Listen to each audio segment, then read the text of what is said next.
Write in the chat if you can see me well and if you can hear me well.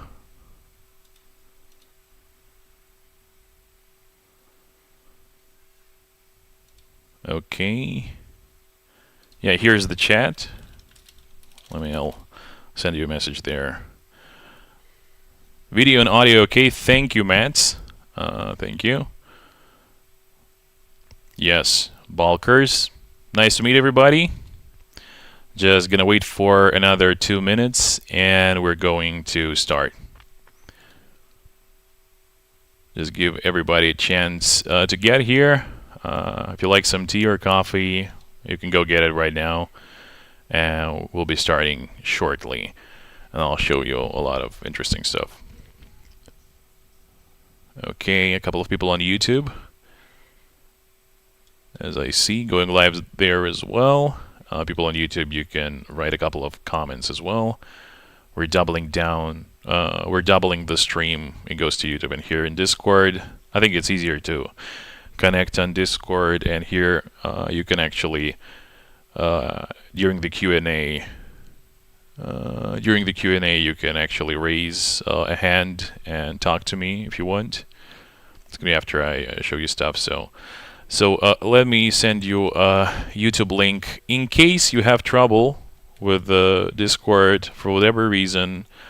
Here is the YouTube link, but don't go there if you don't have any troubles, just because Discord is, I think, a better experience overall. Okay, I think, okay, we're 1 minute away from the time. How's everybody doing? Is it the end of the workday for you? Which countries are you tuning in from?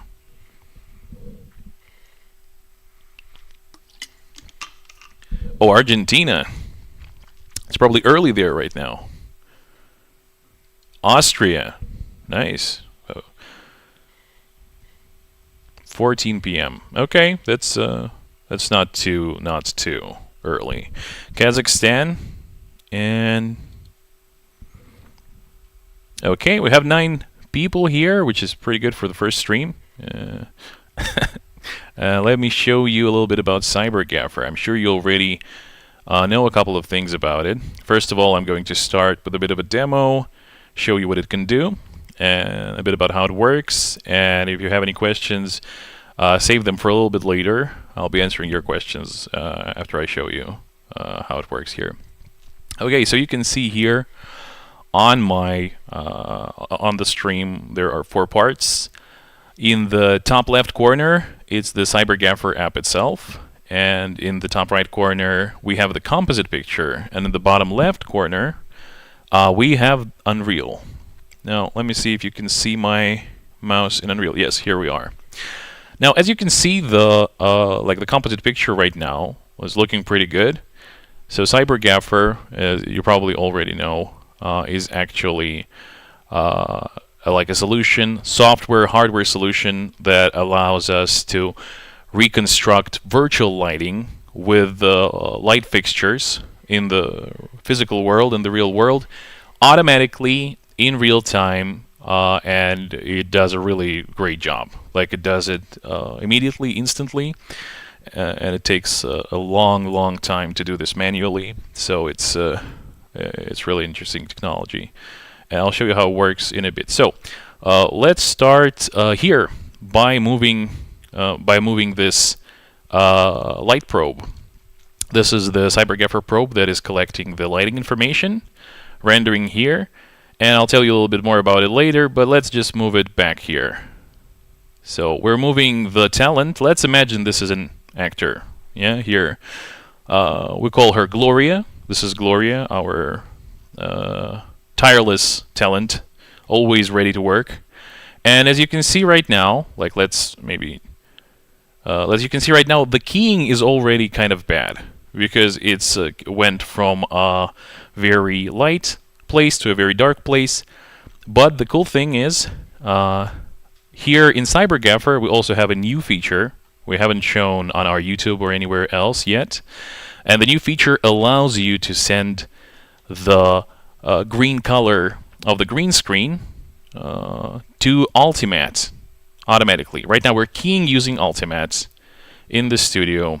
Maybe, I'm sorry, I'm going a little a little quick here. Let me just go back for a little bit. So we are in a studio here. It's a very small studio.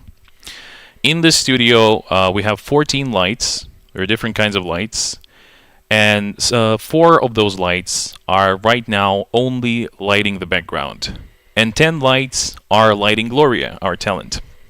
And so we're controlling these lights to reconstruct the virtual lighting automatically. So now as we go into the composite picture and as we go to CyberGaffer, so the new thing you can see here, let me hide myself real quick. The new thing that you can see here is the background part of CyberGaffer. If you've seen this before, if you've seen the UI of CyberGaffer before, it's something new. And you can see there's Ultimate connected right here. There is the background right here. And what's happening here, you can actually press send, and it will send the color of the background to the Ultimate. And let me go back to the multi-view, and you will see what it will do. I'll press send, and the color will automatically go there.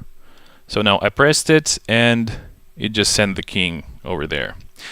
Now, it's very dark, so I will choose the minimum brightness. So the minimum brightness is choosing the least bright color picker here on the background. And overall, it's still not looking too good. But if you look at the light fixtures, they're not really being used to their full potential. Actually, it's really a small amount of light coming in. So I need to, what I can do with CyberGaffer plugin, I can actually increase the brightness of the entire scene, of the entire Unreal world. Let's go one stop further, like 5. Okay, still there's not too much. Let's go to 6.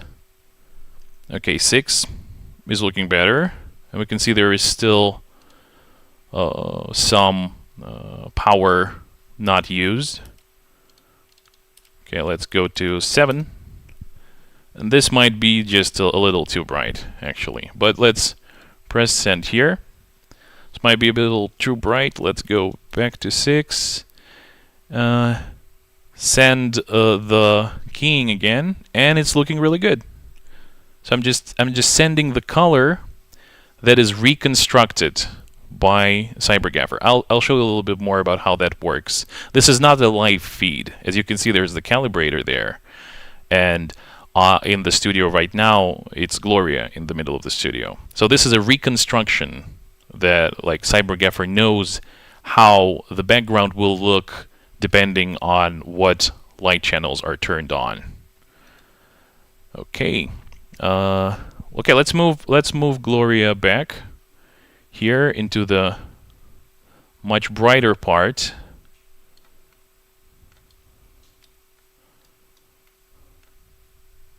Okay, let's move her back here, and you can see now that this is too bright.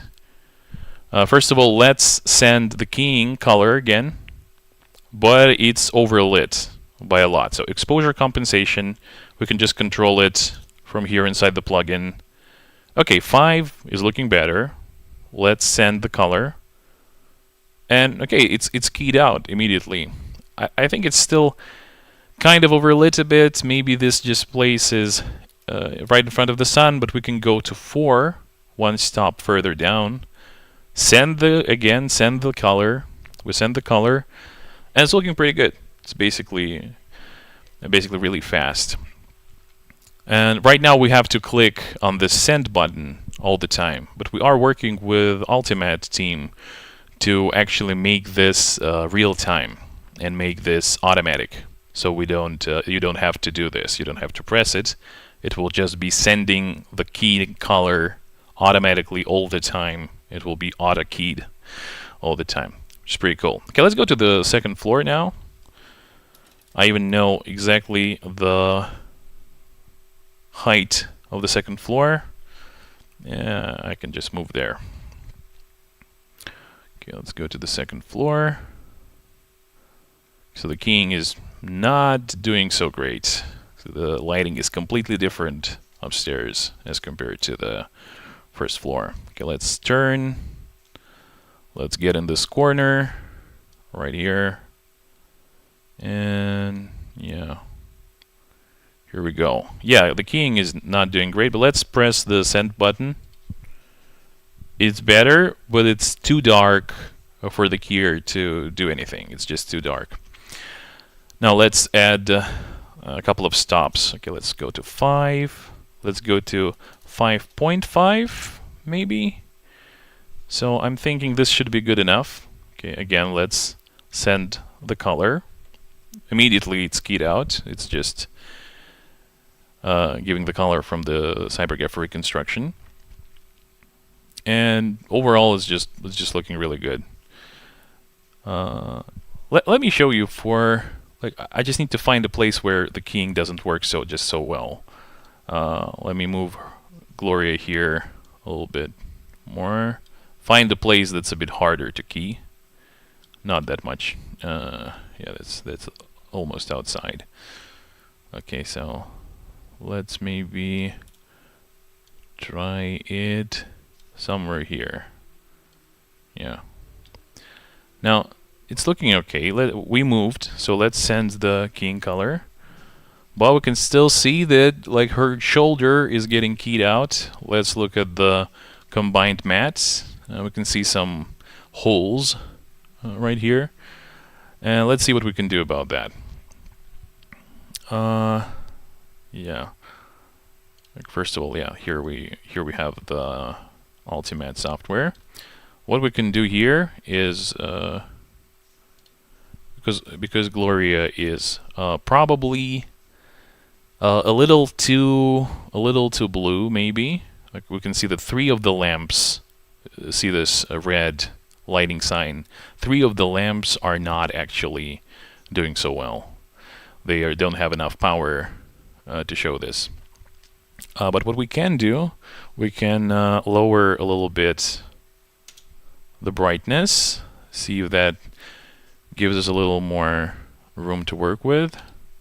Send the color, and it's already looking pretty good, I'd say. Let's go to combined mats. There are some troubles there. Now let's say, for example, our scene was a little, like, right now it's already color corrected, but the way it normally looks is like this. The scene is a lot more red normally than we're showing it right now. Now for the keying to be better, we might want to color correct the entire scene using Unreal, because we can change not only the color of the scene itself, but the lighting. We can color correct in real time to make the keying job easier on the Ultimate or maybe other software that can key. And the cool part is that you can see all the multipliers, the color multipliers that we're using here. So let's say if I add more green, Gloria will become, probably will have some holes in her, just because the keying will start, going through, because we added some green, and you can see it in the CyberGaffer here. And if we go back, so it looks much better. You can just divide by these 3 numbers, the red, green, and blue channels, in post-production, and then you will have your original color of the scene. But the keying will be much better because we have actually fixed the colors for the keying, and then we just revert it in post-production. Now, you probably have some questions about how CyberGaffer works overall, and what these things all mean. Let me just focus on CyberGaffer a little bit here. Now, first of all, let's look into Unreal. If we go into Unreal and focus on the Unreal itself, we can see one thing here. This white light probe. You can see it's hovering here inside the scene, and it's actually lit up by the lighting, by the virtual lighting in the scene. So this sphere in the center here is the same exact sphere that if we go to CyberGaffer, you look in the top left corner, this is exactly that same sphere that you see here. So we render it from the CyberGaffer plugin that adds this sphere. We render it, the light hits it, and then it goes into CyberGaffer. And it's right here in the top left corner. Now, what's this sphere in the top right? That's really similar, but a little bit different. So this sphere is the reconstruction. So this is what CyberGaffer is telling us is the best possible reconstruction that it can do by controlling the light fixtures. We showed the CyberGaffer software that we have here. So we calibrated the studio, and that's how it knows what colors we have. Now let's look at the calibration process itself. So this is how calibration works. It's a little bit sped up, but it's actually really quick. So this is how calibration works. So each individual channel for each light fixture gets turned on in a sequence. That's how we calibrate the studio. You can't see some of the lights, but you can see several of them, and the light channels turning on.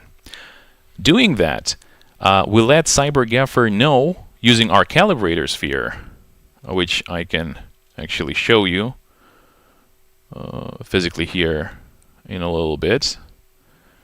So using this calibrator sphere in the middle of the scene, we can actually do that. Okay, let me show you the calibrator sphere. Here it is. This is the matte white sphere made out of fabric with a black background that allows us to actually measure light in the real world. By taking pictures, basically, of the sphere, we can measure light, how it hits the matte sphere. And in the future, and actually right now as well, but not in the software itself, you can actually capture lighting in the real world with the sphere. But you can just record the sphere in any lighting, dynamic lighting or anything, take a video, and then use it as lighting information. Okay, but let's get back to the basics a little bit. So here we have, this is the calibration. Different light channels turn on, and let me show you.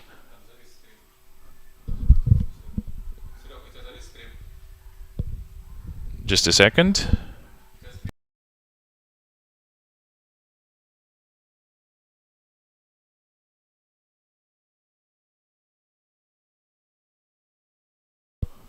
Okay, just checking. Discord, do you still hear me? Do you still see me?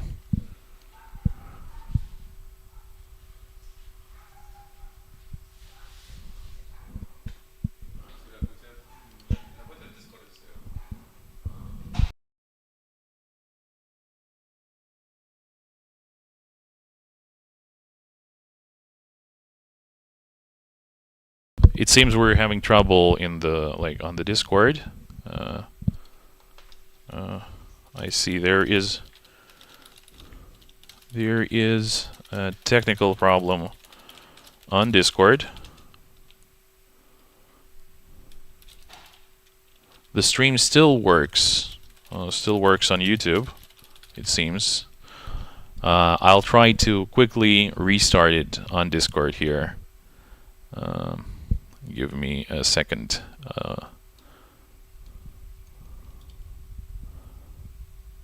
Okay.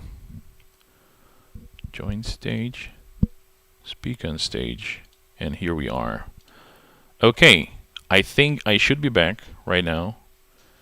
Does everybody see me? Does everybody hear me right now? It's back. Okay, it's good. So what was the last part you guys heard? So what was the last part you heard so that I can reiterate quickly?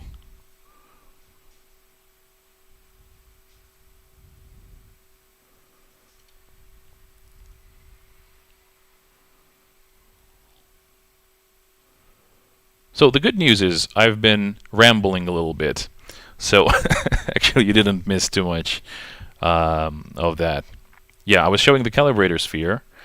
and I'm showing how the green light. Okay, and I'm showing how basically it affects the sphere, how it can measure light. It can measure light in the real world as well. You can record the sphere in a real dynamic light situation, and that video can be used as a source of lighting information.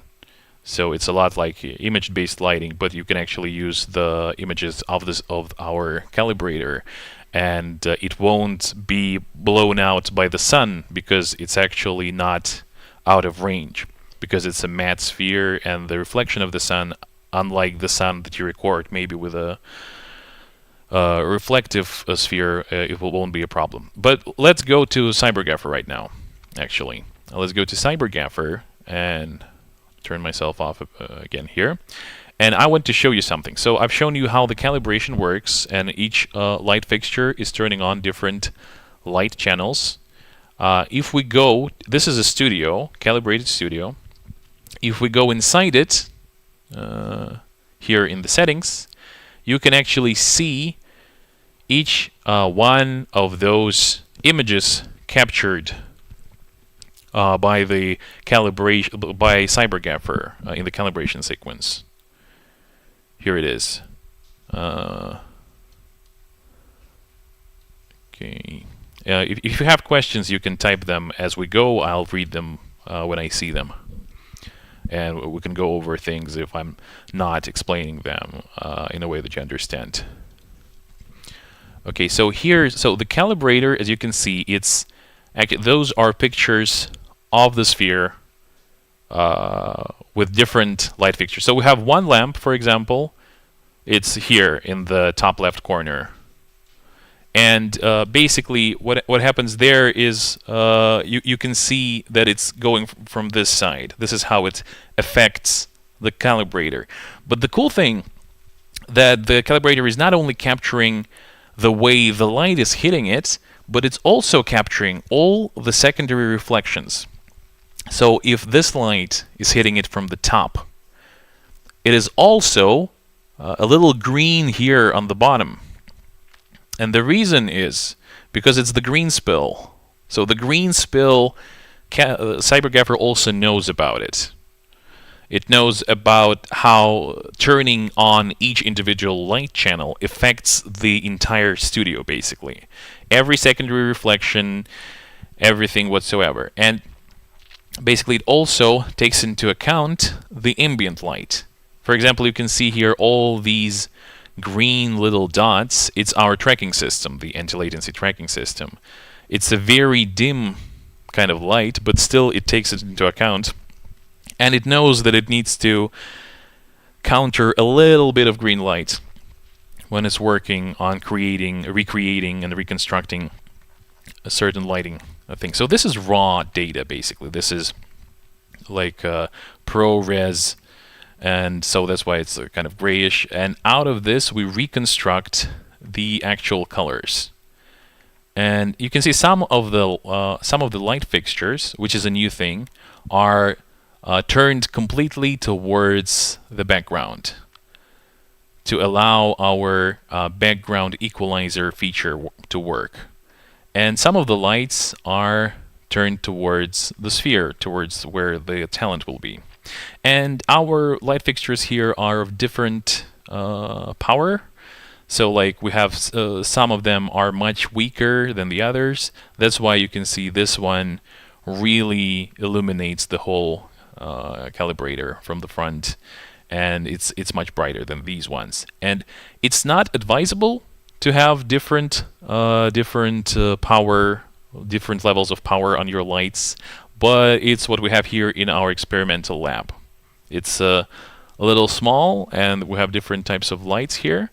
But for now, this is the way we do our R&D, and this is where we test different lights. Now, so what I can show you here. So does the calibrator have some electronics in it? It does. It definitely does. So it's a cool thing because there is a strobe here under the calibrator that when you were watching the video with the calibrator, you probably have seen that it's blinking. So if I turn it back on, see this small strobe blinking under the sphere? That's how the software knows to cut images, to know which parts to cut out. And the other cool thing is that the calibrator is actually connected using Wi-Fi to CyberGaffer. So you can actually turn on the strobe from the CyberGaffer software, and you can change the intensity of this strobe so that your camera doesn't get overlit by it. So that's about how it works. Okay, now let's move further. I'll tell you a bit more about how CyberGaffer works here. So this is in the top right corner is the reconstructed sphere. So out of all of those calibration samples that I've just shown you, CyberGaffer reconstructs lighting. And this is the closest it can get. But there is a difference between this sphere that's rendered inside Unreal Engine that looks like this. There is a difference between this, which is in the top left corner, and what is possible to do with the lights. Because, of course, it's not perfect. You cannot completely recreate it. And that's what these two spheres at the bottom here are. This is the difference visualized and multiplied by 5. So, for example, this is the task rendered from Unreal Engine. And it's brighter in the front than the reconstructed version, because we don't have a front light in this particular setup. So there is a lack of a light fixture to go from the front. So it's not going to be able to make this scene as bright as it should be. And finally, let me show you a little bit about the evening of the background. This is a really cool feature that utilizes these light fixtures turned towards the background. You can actually drag these markers to make the background more even. So when I drag them, you can turn off lights. It's trying to make the background more basically even overall. Let me just delete them really quick. So if CyberGaffer only prioritizes the way that the sphere looks, it would do something like this. But if we put these markers, we tell it to prioritize actually having some even lighting in these places. As you can see, the lights will, so the CyberGaffer will recalculate and actually make the whole background a lot more even, so keying is a lot easier for Ultimate in this case. Now you can see that the background is very even as compared to what was before. And we have a slider to control that. So if we go all the way to the left or all the way to the right, basically it's controlling just the level of the background equalization that's happening. So if we bring more, we will have the differences between the task and the reconstruction will be bigger. But the background will be more even. You can see it right here in this reconstruction. And if we bring it all the way over here, it will be prioritizing mostly the reconstruction of the lighting and not thinking about the background at all. So the golden middle is somewhere around here. We can see that the differences are not changing too much, but the background looks more even. We have the error comparison here. So the lighting error and the background error is calculating like how inaccurate your light is. And if you go all the way here, the lighting error will rise a lot. And but the background error will be reducing as you do this. So you want to actually find a place where the lighting error does not increase, but your background error is decreasing. So somewhere around here, which is pretty nice. Okay. So I've shown you, I think, the basics here of what CyberGaffer can do. Please come in with some questions. Let me go to YouTube. We lost the Discord stream. What DMX ArtNet controller you're using for the lights? I don't remember the model. It's I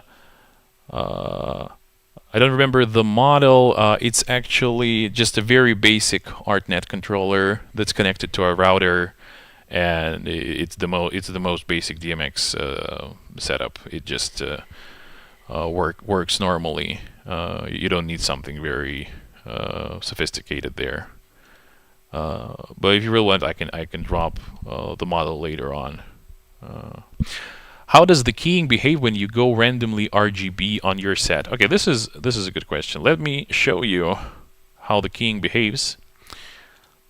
So let's go back here to multi-view, so you can see what I'm doing here in Unreal. So we're basically just dragging this around. And you said when I go randomly RGB. I'm not sure what that means, but let's imagine you mean that for example, I make the scene a lot more blue, like this.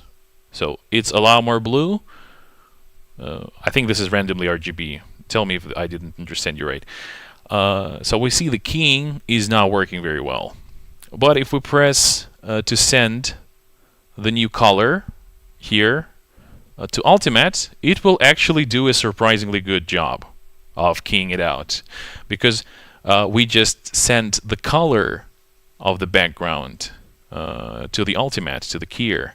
So the trick here is this is a reconstruction of the background. This is not what the background looks like in the real world. You can see there's a calibrator sphere there. But if I show you how the foreground looks right now, how the studio looks right now, you can see that it's actually really close. It's really close to this.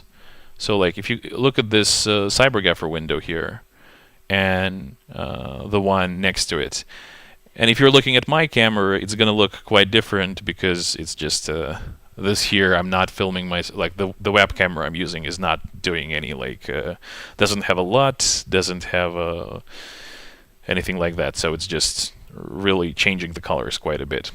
But if you look at these two, they're really similar, and CyberGaffer is basically predicting the way the background will look because it's controlling all of the lights and it's taking into account the ambient light. So it doesn't need to see the background to pick a color from it because it knows what it is just by knowing what lights and in what combination and at what intensity are turned on right now, if that makes sense. So I went randomly RGB, and this is what the result is. Tell me if this answers your question. Okay, any more questions? Yes, that's it. Okay, that's great, Ben. Is the Unreal Sphere HWRT and live texture streamed? Honestly, I don't think I know the answer to this particular question. I'll ask the guys and get back to you on this one. So, if you can actually give me what's HWRT as well, maybe they'll be able to get to me right while I'm streaming. Okay, let's look back to Discord. I see Mats is typing some question. By the way, I'm really curious, YouTube, where are you guys tuning in from? Like what countries? And what I'm really interested is what kind of studio you work in, what kind of studios you work in, like, and what kind of projects do you work on, if you feel comfortable sharing. Is it possible to use this system with an LED background like in a volume? So yes, the first version of CyberGaffer actually had LED functionality. We, for now, decided to focus on green screen, but we definitely plan to bring LEDs back. We're just gonna work on some of the features with the green screen, and I think in a near enough future, we plan to actually bring it to LEDs where we can control it. Does it need a live feed to work when shooting, not when calibrating? It doesn't need a live feed for calibrating or shooting. You can just Well, what do you mean by live feed? What do you mean by live feed? So if you want to actually, you can have a sequence in Unreal Engine that is playing and it's not live and it's controlling the lights. Or you can set up a certain lighting scenario and just keep it like that. I'm not sure what you mean, but you can use an HDRI, for example, as a source of lighting. You can use Unreal Engine probe as a source of lighting, or you can use a video of this calibrator as a source of lighting. And if it's a picture, it will be a static lighting that is recreated. And if it's a video of a sphere, for example, it will be a dynamic source of lighting. So you have like 60 seconds of this sphere with this calibrator, and you will have 60 seconds of dynamic light you can play basically on the lights. And with Unreal Engine, it's the same thing. You can have a static scene, you can have a dynamic scene, you can have a recorded sequence. The important thing is you just need to send it information. So it's instantly updates, but it can just do it from one frame. Did I answer your question, Budek, or did you mean something else? Peter, what's the minimum amount of lights to achieve good results?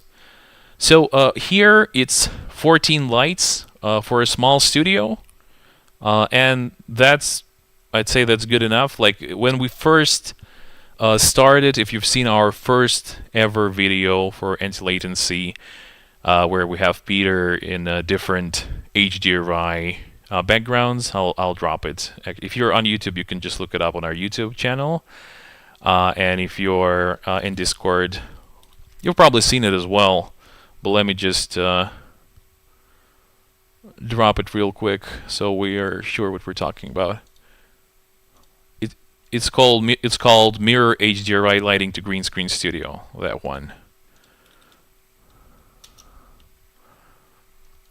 So does it require the live SDI input from the camera?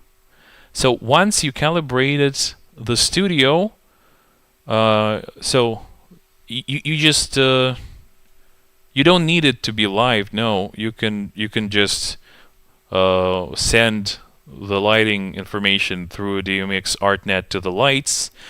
You can record it with a camera that is not connected to anything. Well, it's just recording. And you have the LUT there that you have created when you calibrated the camera, and then you just apply the LUT, and you have like everything just works. Like you don't need to have the live SDI input from the camera. You can just record. I'm not sure what you would need it for. Like it's not like it's just it's the light is matching the virtual scene.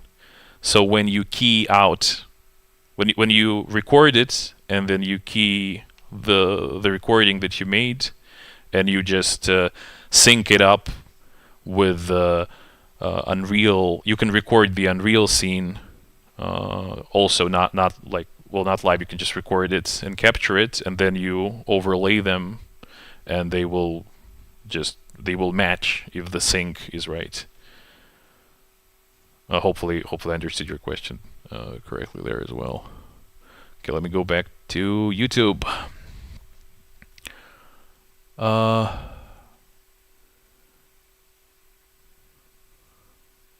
So if you need to rekey at every time you change the colors and set, you can't really shoot a scene that has significant light color change.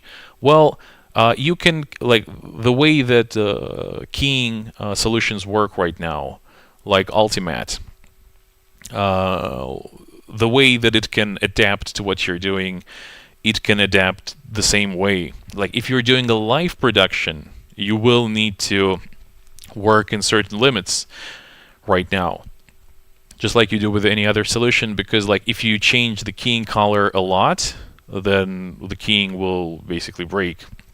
But we are, as I said, working on a feature with Ultimate so that you can instantly send So it will automatically send all the time the color that is being keyed from the point that you choose.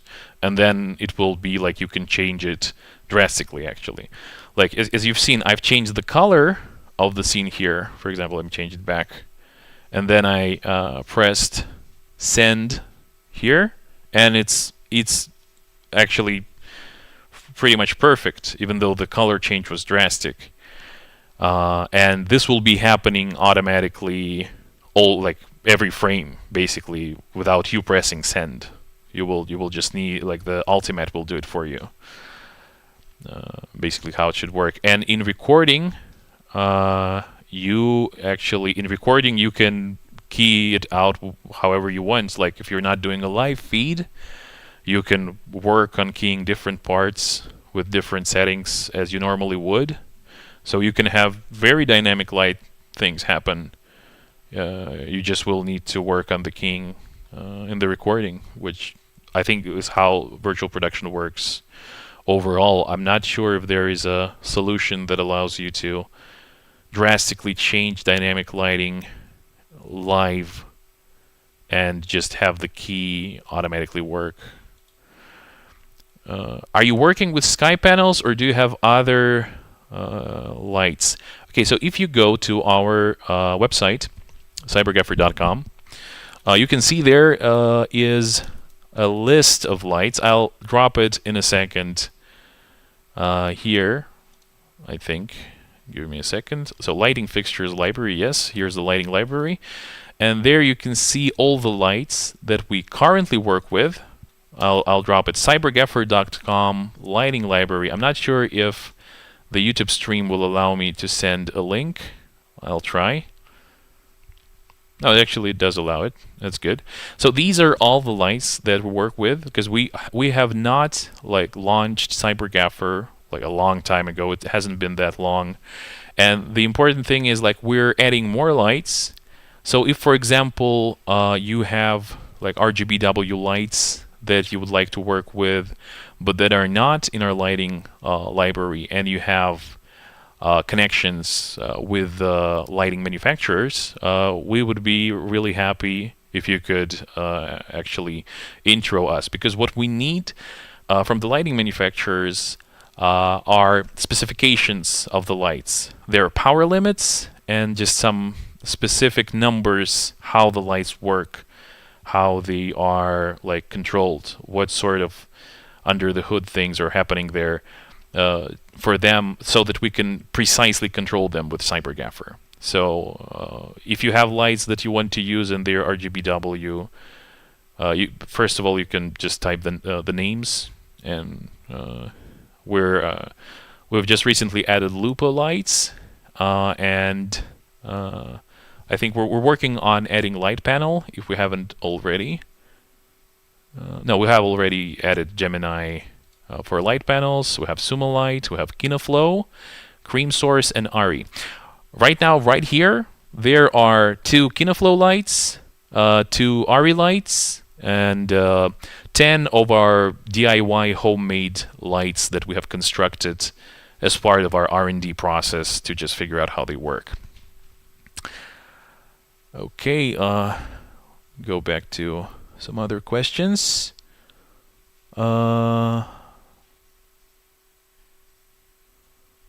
me a second. Hardware ray traced. Okay, so we are using ray tracing in Unreal, so Lumen, and that is hitting our rendered sphere, and that rendering is going to CyberGaffer. For more specifics, I'll have to get back to you, actually. But I'll reread the comments, and I will drop the answer in Discord. So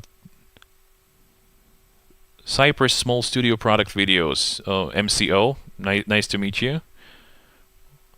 We probably already know each other, but if we don't, we should definitely connect, because we are here in Cyprus as well.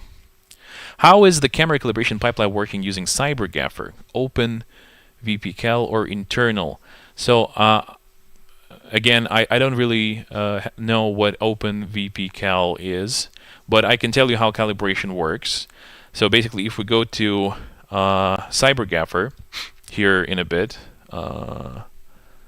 and we actually go to the cameras, go to the settings, you can see that we are getting the information about linearization of the camera. So these are basically these are tests that we have created for basically when you have two different lights shining, like let's say light A and light B are shining together, or they're shining like one at a time. Left one is shining, right one is not shining, right one is shining, left one is not shining. And this should when you sum it up, should be equal to both lights not shining and both lights shining. And this difference, if your information is linear, there will be no difference. This is basically a pretty good result. There is still some noise and some differences there, but we basically calibrate the camera to see its linearization function, so we can have the model parameters to multiply it, to multiply the information coming out of the camera, and actually create a LUT that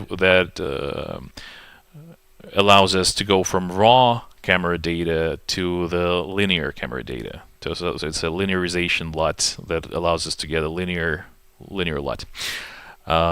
Yeah, and then with linear information, you can subtract it, you can sum it, you can multiply it, divide it, and it all works. And that's how we can take the lighting information from Unreal and calculate with linear information how it should look like. And that's you just need to do this once. You just need to calibrate a camera once, and basically what you need to do is just play a sequence onto lights. It's fairly an easy thing to do. So like just takes like, well, if you've never done it before, it will probably take you like 20 minutes. But once you've calibrated your fair share of cameras, you can do it in like 5. And the same goes for the studio. Like the studio can recalibrate in like 3 to 5 minutes, depending, of course, on the amount of lights that you have. Because if you have just a ginormous amount of lights, it will take longer. But if you have like a standard, I don't know, like 20 lights, it will take you like 5 minutes maybe. Okay, let me get back to the questions here.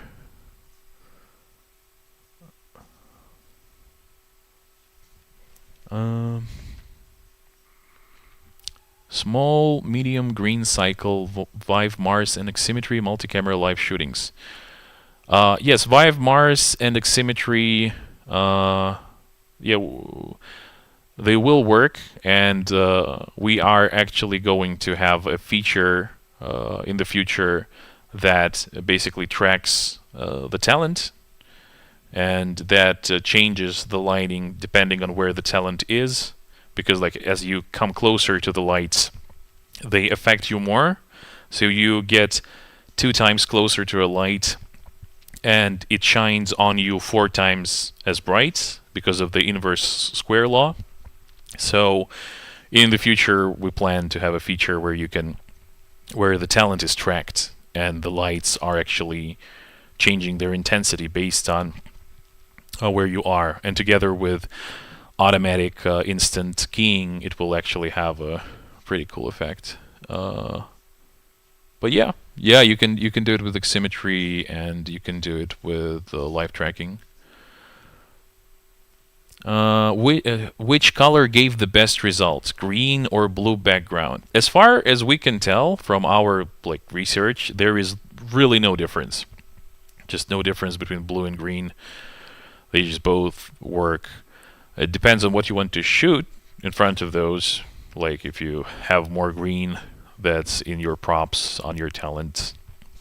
But overall, it's very close. Okay, I'll read some more questions here. I see you guys are typing.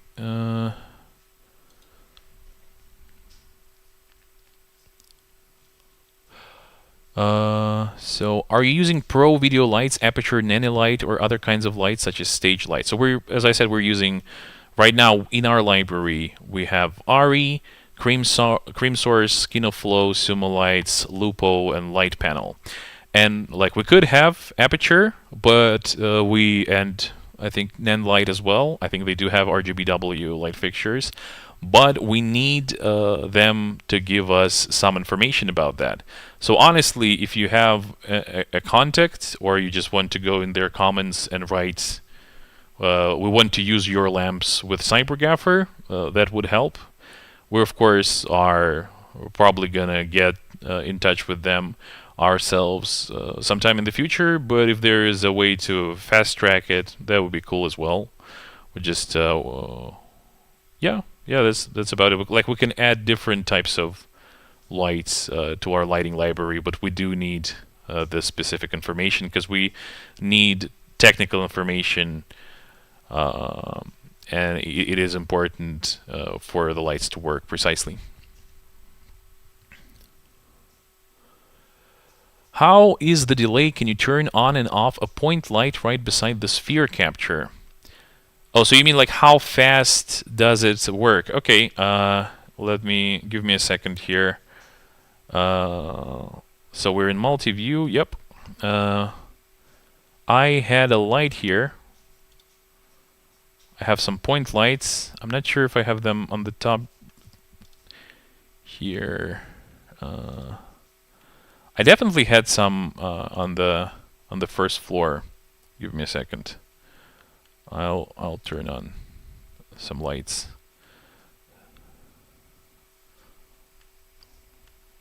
So, and we go to 0 to drop down, and yeah. Now first of all, let me turn off the sun here. Let's turn it off, effects world. Yes, and we have some point lights actually already here, I think. And so turned on, turned off, turned on, turned off. So this is the delay basically. Like there is some, like it's less than a second, I think. No, if this answers your question. Let me turn the sun back on. I think it looks nicer with the sun.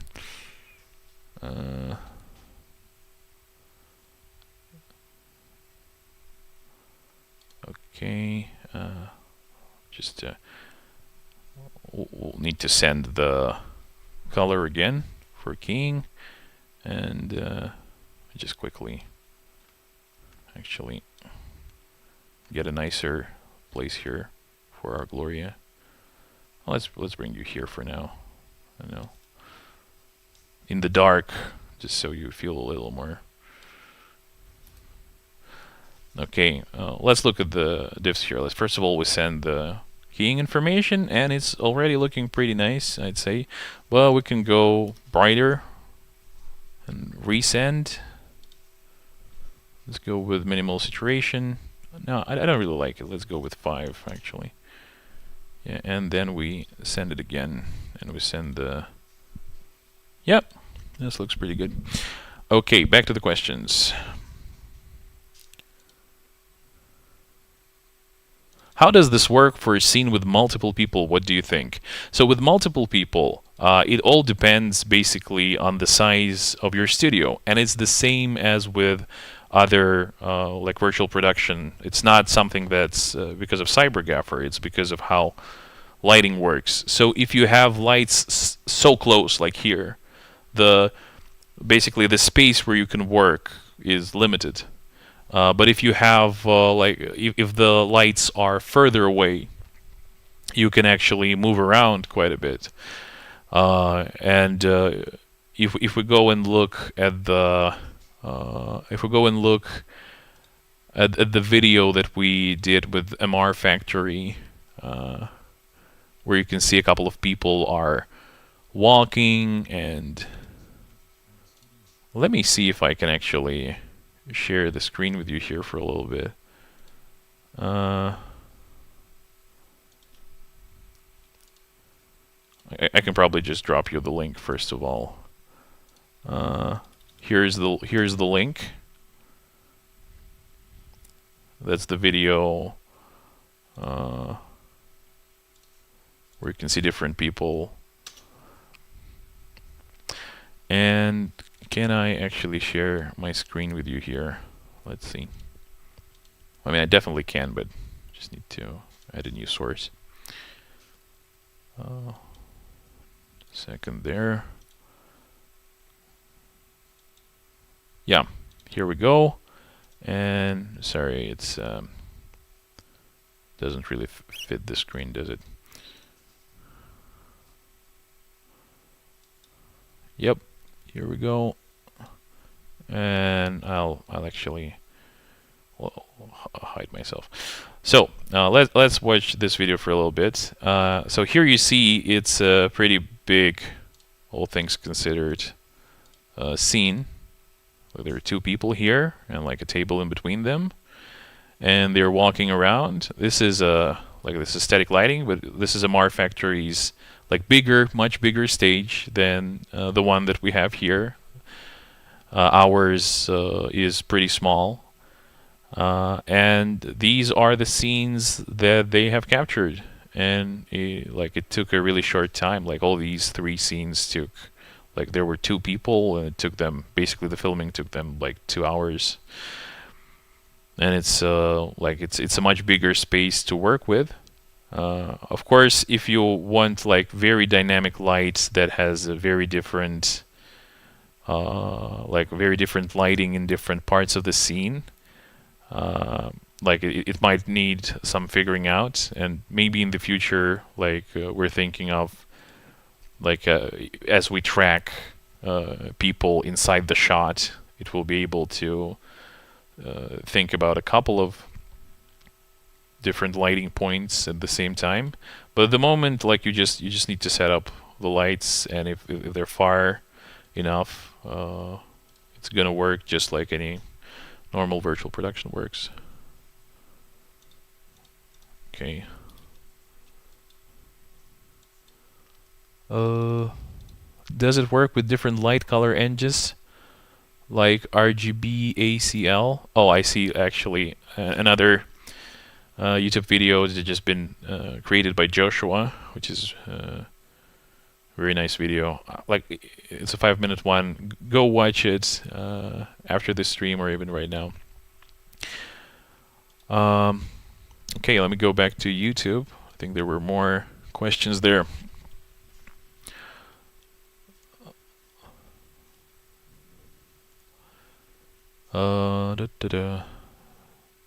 Does it work with the UE scene rendered inside Oximetry? Yes, it does. I personally have been setting up some Oximetry scenes with CyberGaffer. You can add CyberGaffer to an Oximetry scene, and it works there as well. So basically, yeah, you just add it as a plugin, and it works. Yes, I should come visit you soon, waiting for an appointment. Okay, that's great, MCO. Using row panels and Moses tracking any information on subframe technology like ghost frame from Megapixel. What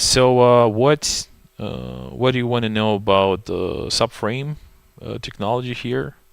So what do you want to do? Do you want to do 2 different lightings? One on one subframe, another on the other subframe, and key 2 different situations at the same time. Just have different color lighting and different keying, and just record 2 versions of the scene with 2 different lightings, or what do you mean? I understood there were issues with distance of camera and quantity of lighting, but without this feature, is it still possible to work with a tracked camera?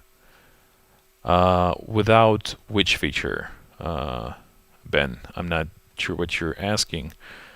So you can track the camera, and because it's you can track the camera, and we did it with Oximetry, for example. It's not the only way to do it. You can do it in different ways you can track the camera. And because like in Unreal, you just like right now I'm turning the camera. So here's the camera, and I'm turning it manually by rotating this. Yeah, but it could be moving because of tracking information as easily as that.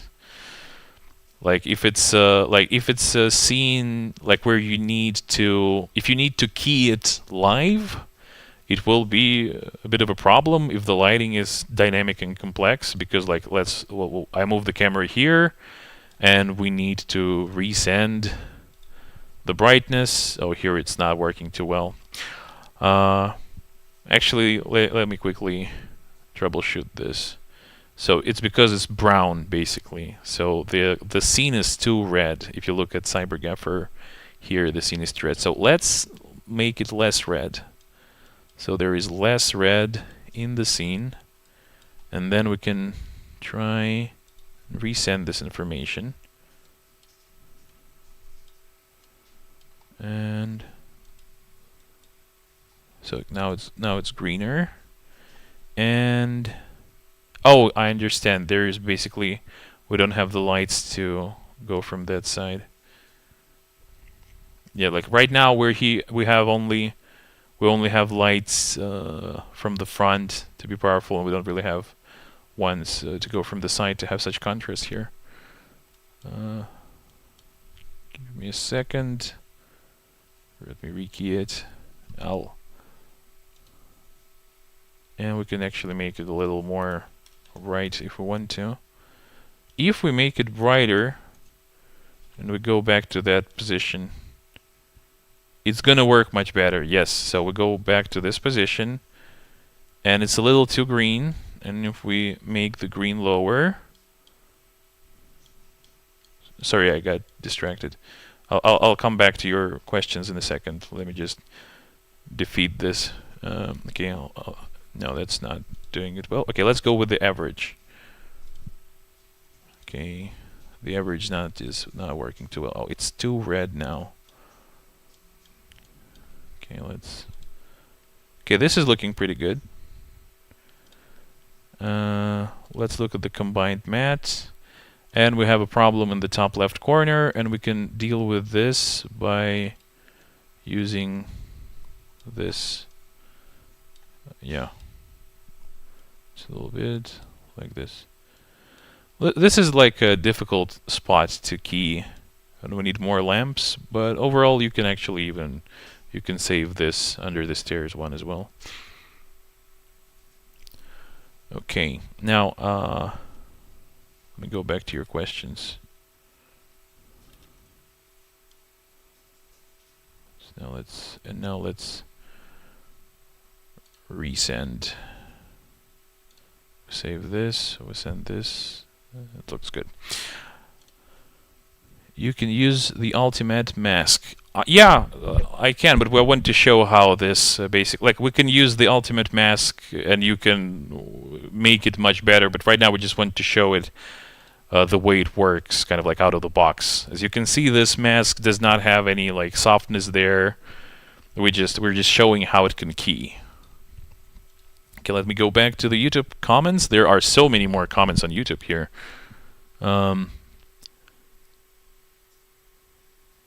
It works with the tracked camera. It's supported now. Yes, the feature that is not available right now is the tracking of the talent. Yes, exactly. Did I miss any other questions? Do you have any more questions?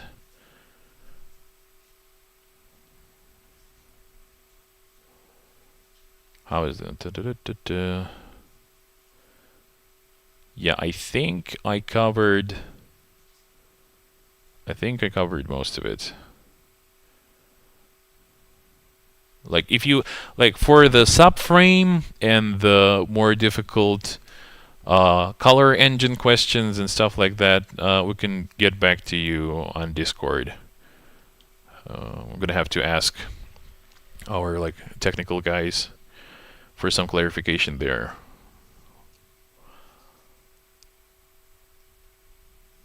Okay. Well, I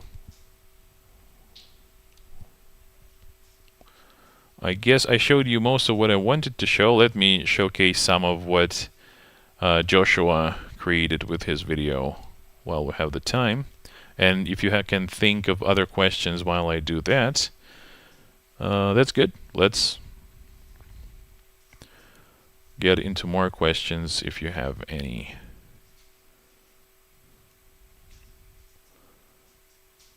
No, I need to capture this window.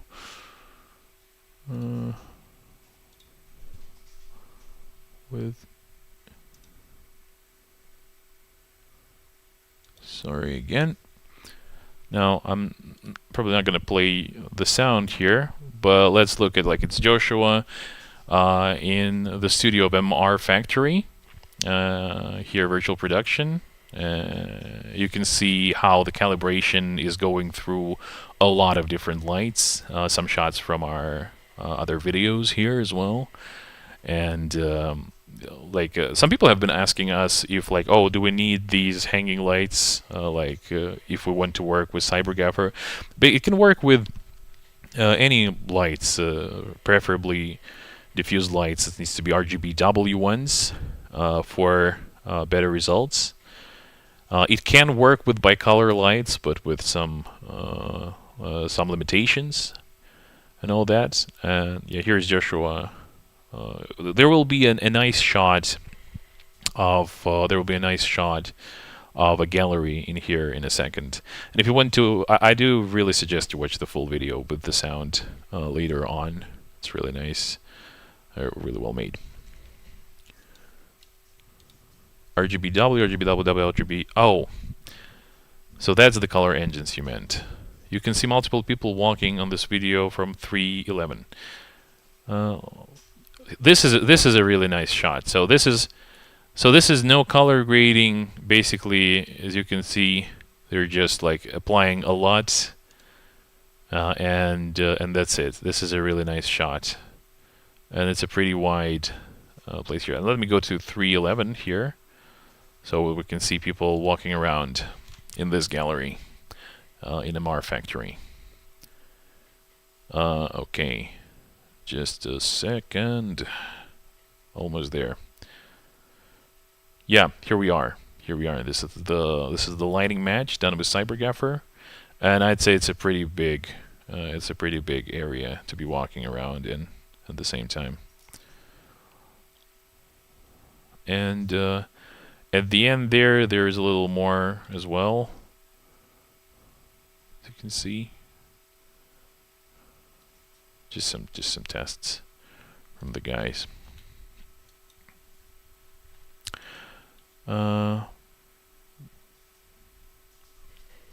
Yes, do we need to use specific LUTs from the camera manufacturer? Does the software output a lot for us to use? Yes, the software does put out a lot for you to use once you calibrate the camera. So you need to calibrate a camera only once, but once for each instance. So even if you have, let's say, 5 different instances of the same camera, you have 5 red cameras, same camera, you still need to calibrate each one separately, because the cameras will have slight variation on how their linearization function works. Yeah, so we have to use those LUTs on the output when shooting too. Yes, so if the LUTs will linearize the recording, so you need to have linear information from this video, and the LUTs give you that. And from that linear space, you can then do whatever you want with it. And the way that our calibration works, it's a more reliable linear image after using the LUTs than the we don't really trust the vendor provided linearization LUTs, because sometimes they work well, sometimes they don't work too well.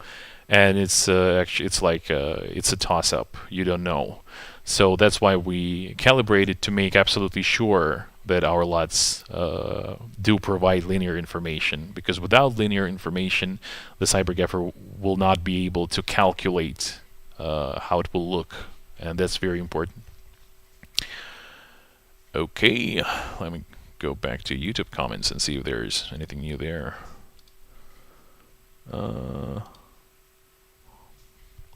It's all good here. This is about the moment where I ask for likes on the YouTube stream. Yeah, it's not that amount. Like, okay, let me just, like, while you're typing your other questions, I'm gonna move Gloria around a little bit more. So it's like this, and yep, there we are. Gloria is here, and let's move her to some new place. Like, I don't know, let's go here. This is kind of a nice spot. Maybe it's gonna look a little different than the other ones. So what can we do here? Now let's look at CyberGaffer. As you can see, 1, 2, 3, 4, 5, 6 of the light fixtures are over the power limit. They are not powerful enough to do this. So what we need to do, we need to make the scene a little less bright. Let's go down one stop, and now all the lights are absolutely, like, enough to work with this. Let's send in the minimum brightness. And the keying, just auto, is just pretty great. I don't really have anything else to do here. It's just already great. Let's look at the combined matte just to make sure that it looks great. Yep, yeah, I'm pretty happy. I'm pretty happy with this. So, got Gloria really nicely keyed out. Let's see. I see Budak is typing. So I see some people who have not really participated. Let me start calling you out a little bit. I see Jenica NGF. Maybe you have some questions or want to share some information. I see a Bruno. Also have not seen anything from you. Yeah. And Sasha 33, you said that you're from Kazakhstan, but I'm not sure I've seen any questions from you. I see, so the lots need to be passed on to post together with the footage to be applied before compositing. Yes, the lots need to be applied before compositing. And then but the great part is that you'll have, like, reliable linear footage after this. So I'm curious why you're selling the sphere and software separately. Is there a way to use it with your own software somehow, or what's the point? You can't really use it with your own software. By the way, like, you can get a sphere, and you can do a trial run of 14 days with the sphere, and you can use the calibration of the camera and just work with your lights by itself, and then you have 2 weeks to use it as a trial, and that's for sending information to the lights. But if you have a following, like on social media, and you like to create content, you can apply for a co-marketing program, where we can give you access to CyberGaffer basically for free if you create good videos about it. Basically every 3 months, if you make a video, it can be pretty nice. So if you like to create content, if you know how to create quality content, and or you have an audience that you work with, you can apply for a co-marketing program, and we can basically give you access to CyberGaffer for free. And yeah, so I'll probably. So can I send a link to the co-marketing?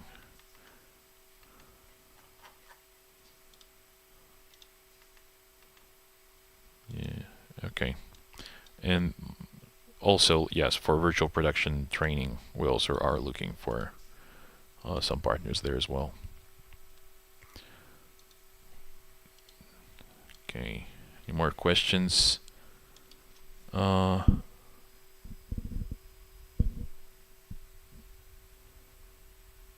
Awesome demo and technology. Thanks for taking our questions and doing the stream to clarify things. Thank you very much for actually attending. It's really nice of you. Will there be any price adjustment about the license? Many of our my colleagues and I think the price is a bit high. So right now, like we're basically, you need to be able to save about $2,000 a month for CyberGaffer to make sense for you. And you also need to have the RGBW lighting setup, where it's really for a small studio you would need about like 12, like at least 12 lights. And the lights that would work, I think the cheapest ones that we have in the lighting library right now would be about $4,000. That would be like the KinoFlow lights. So this, at the moment, CyberGaffer is just something for really speeding up sort of like bigger productions. It's like we are like definitely thinking of like future products and maybe products in a lower like price range, and with maybe some different programs, maybe like revenue sharing and different ones. But right now we're really focused on actually providing high levels of value, as like with some like our partners, they're expecting to like triple the speed at which they produce their shows, like soap operas and stuff like that. Well, basically, like CyberGaffer can save you like a day of shooting out of 3, and if your production is can save about $2,000 a month by basically throwing out 1 shooting day out of every 3, then this is like the solution right now that will work for you.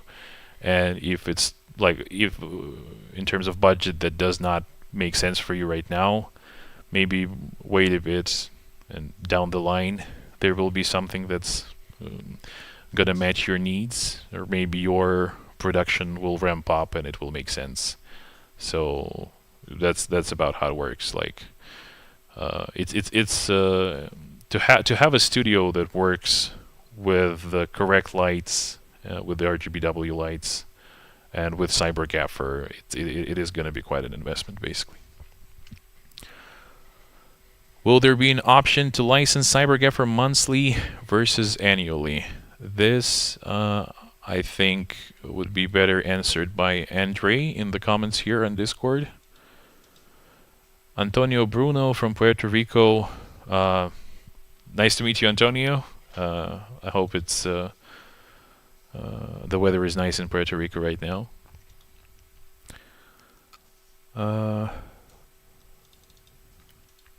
Maybe there will be some added information to my answer from Andre in the comments on Discord as well.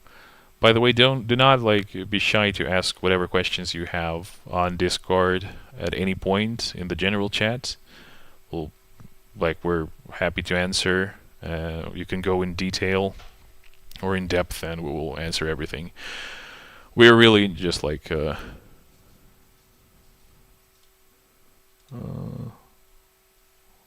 want to say is we're definitely open to talk like all the time, just like write whatever.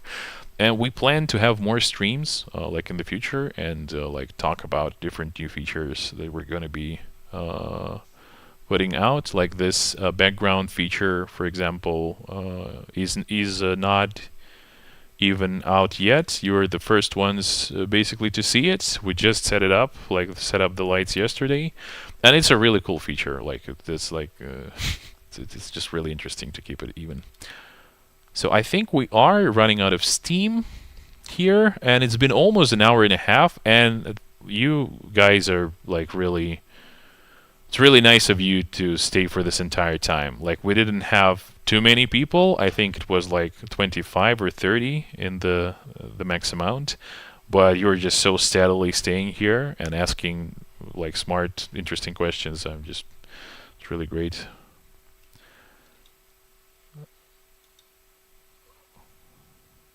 So Sasha is saying experience with Antilatency, that was an out-of-box solution for virtual production, and I still have difficulties with it. Are you talking about the tracking system? Are you having troubles with the tracking system? Is CyberGaffer more completed and documented solution for virtual production, or I need to dig in to make it work? Not out-of-the-box solution. Like we have tutorials on the website, and I'm sure there will be more documentation going forward. I'd say that it is actually quite easy to use. It's not out of the box in a way that you need to set up a studio in a specific way. And I'd say that CyberGaffer really is a type of product that needs training. And that's why we're looking for training partners as well, because you really need to sort of reimagine how you use lights instead of. So when you don't touch the lights, when you set them up in a certain way, and then you just have them there, and then you are actually just you conduct all of the lighting from your computer.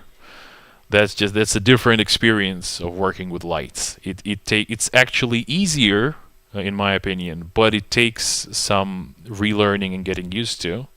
So that instead of like touching like the lights and trying to dim them, or like dragging them around the stage, you actually change the settings of the like an Unreal Engine, or you and you model the lighting in the virtual reality, and that's I'd say that will take some time. That will take some time to master, but we're fairly sure this will be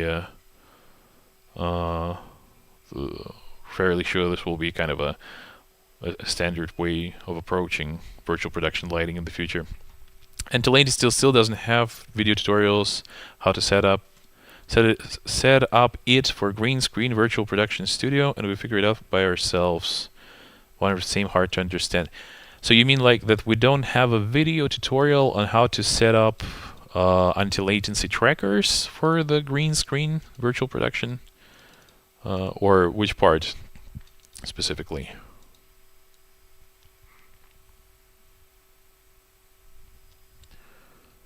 Yeah, it's not documented. Okay, I guess I'll ask about it. I'm not really that well informed about the anti-latency trackers. If you describe what kind of information you need, I'm sure we can provide it. I don't know, maybe make a video for you as well if it's needed. Okay, thanks for the stream. Yes, thank you, Emre. Thank you for coming in here. It's not specifically for VP solution. We have to guess how to use it. Well, we're working on a lot of stuff for virtual production right now, so stay tuned to the news. And if we can make it easier for you to use our products with virtual production, we would love to help, basically. We would love to talk. And I see Andre is typing something, so there might be some information coming in. I'm gonna keep going while you guys still write some questions or comments. Once those stop, we'll be wrapping up. Basically, I think we've showed everything we wanted. It's really nice to meet everybody. Agree. Shorter licensing periods will let smaller studios consider cost savings per project instead of the entire year. Thank you for sharing that as well. Sure, we'll think about that too. It is quite a bit of an investment though, with the type of lights that you need to get. So if you have a setup that's already working, like if you have a setup that has the light, you have like, I don't know, 12 lights that are from our lighting library already, and you just need the CyberGaffer and you need like a short license. It's interesting. Let's give a small spoiler about the new product. Which one? There's just so many.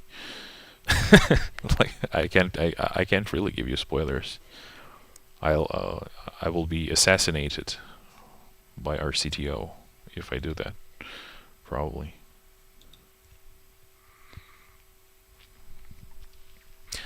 Well, while people are typing, let me. Oh, I see. Roman is saying that he will contact you about any problems that you have. I know. Let me drag Gloria around a little bit more, just for. So no, we've been here and we've been in that corner. Is there any place we didn't actually use here? Maybe something interesting. Let's try to drop here to 0. And yep, and then where do we want to go? So the problem will be if we stand in front of the sun directly, it will not look too great because we don't have the necessary power for that. But maybe we can, like, let's rotate here and kind of go like what? Like this, maybe. Okay, let's send the keying color now from the minimal saturation, and we have a lot of lights that are overlit. Let's go down one stop. That looks pretty nice. Let's now send it in again. That's looking good. It's already looking good. Like I want to show you how to troubleshoot, but the problem is mostly things are looking nice. I don't even need to color balance the scene much here. Well, let's say we did color balance it. I don't know, like, if we make it green, we will have a lot of problems. So if it was like very green scene, it would have, yeah, this would happen. But this just doesn't make any sense. Okay, if I send this green, everything will be green. But then we just go a little bit out of the green and towards the blue, and we send it in. And it's all good again. Like, there's not much to do. Okay, let me check again. Any more questions? Any more comments? If not, we will go there. We will cover you. Oh, thank you. That would be very nice. So, let me read what Andrew is answering. So, anti-latency tracking initially indeed was designed for AR/VR applications and then migrated as a tracking technology to VP. And CyberGaffer was designed as a solution integrated in the VP pipeline. So, well, definitely a lot more. Virtual production is the first, foremost, and basically the only thing in our mind when we're making CyberGaffer.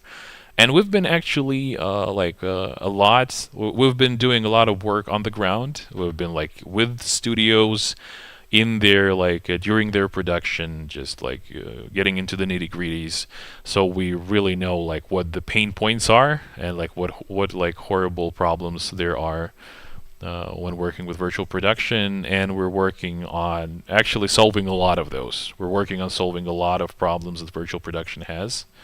So hopefully it will be a plug and play that doesn't require you to rack your brain over, and you can just be creative. And like CyberGaffer is about that. Just is about like doing more creative work, like just so that you don't have to lug around lighting as much, and you can just work on the vision more and do it basically with a lot more freedom. And yes, we are reinventing the tracking solution for virtual production as well.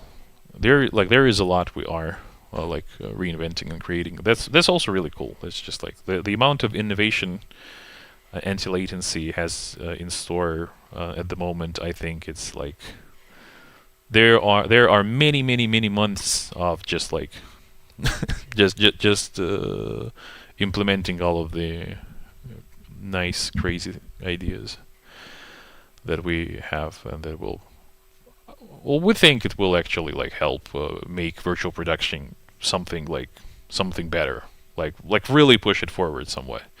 And yes, it's a little like you need early adopters, and you need like to have to invest to work with that, but I'm sure it will trickle down. So maybe I missed something, but is it only for soft lights, or I can work with direct light too? So basically, you can work with direct light. For example, if you watch the MR factory video, which is the one with sunlit cafe, there is a pretty powerful spotlight there working as the sun. You just need, basically, if you want to move around like a powerful spotlight, you need to calibrate it with the studio. And then, like, if you move it around, you will need to calibrate again. It takes like 3 to 5 minutes, but still, like, if it's a very powerful, you could have a powerful spotlight everywhere, and then you can have the sunlight coming in from anywhere. But that doesn't really make, like, budget-wise, doesn't really make much sense. So you would probably like have if you have just like one really powerful spotlight to use for like sunlight or just a couple of hard lights. Basically, CyberGaffer can calibrate with any type of light. Like it will measure the way it affects the studio. So the calibrator sphere is $1,990 with a 2-week trial license. So you can like calibrate your camera and set everything up. Basically, do that however you want without activating the trial license. And once you activate the trial license, that's when you can send the signal actually through the DMX ArtNet network to your lights. And once you activate it, you have 2 weeks to shoot with it. Basically, for you to like also make a decision if you want to continue with all that. Yeah, so like it's a very nice it's a very nice green suitcase, which I really enjoy. You can find all of it. Do you plan to make it dynamic? Like if I want to put direct spotlight on a robot arm and make it dynamic in sense in vehicle shooting, for instance? That's an interesting question. So you can't so if you calibrate the lights, you can't really make them themselves. You can't move them. You will have to calibrate for each position. Well, if it's a robotic arm, I guess it could be possible.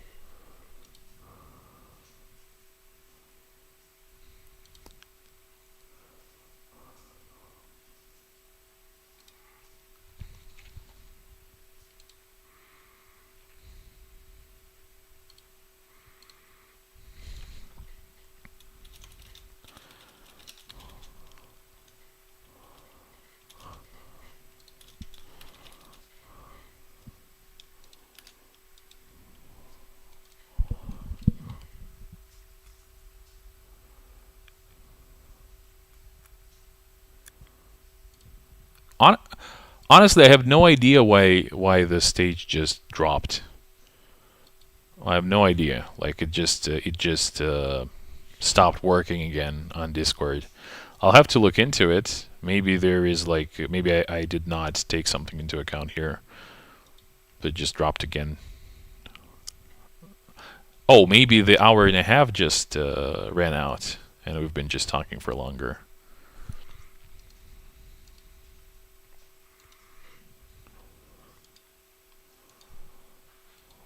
Yeah, I think we should probably be wrapping up. Like, I think we should probably be wrapping up.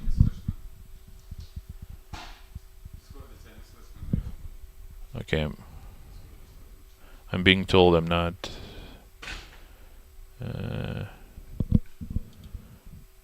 One, two. Discord, can you hear me? Can you hear me now? One? No. 1, 2, 3, 4.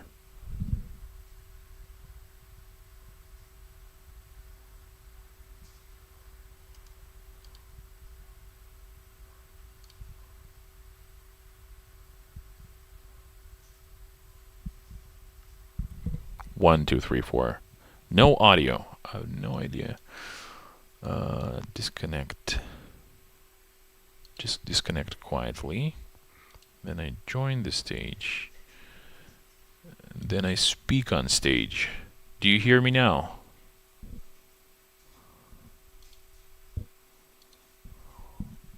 One.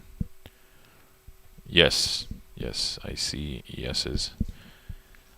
Wow, I'm surprised. Like, Discord stages has not been very reliable, I'd say. Okay. So, can we wrap up, or do you guys have more questions? Like, we've been here for an hour and a half now.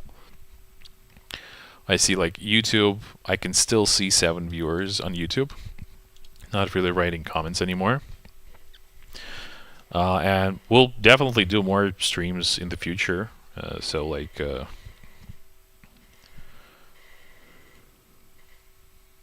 but I don't mind. I don't mind sticking around for a little bit longer. Thank you, Dimitrio. Thank you. It's really nice to see all of you show up. Thank you very much for coming in. I think let's actually wrap up right about here. I think actually let's stop for now. We'll announce the next stream, and if you have more questions, you can always come in and ask them. Drop them just in Discord normally, regularly, and we can also come in. Okay, it's been really nice talking to you guys. Amazing solutions. Thank you. Thank you, Mats. Hope to see more in the future. Yes, we're just starting with this. Hopefully it will become like something you hear a lot more about. Anyway, wait for our next videos. We have some a nice video from KinoFlow when we went there to Los Angeles. We'll post it soon. Bye, and should probably switch to Gloria so that you can look at how beautiful she really is, how incredible.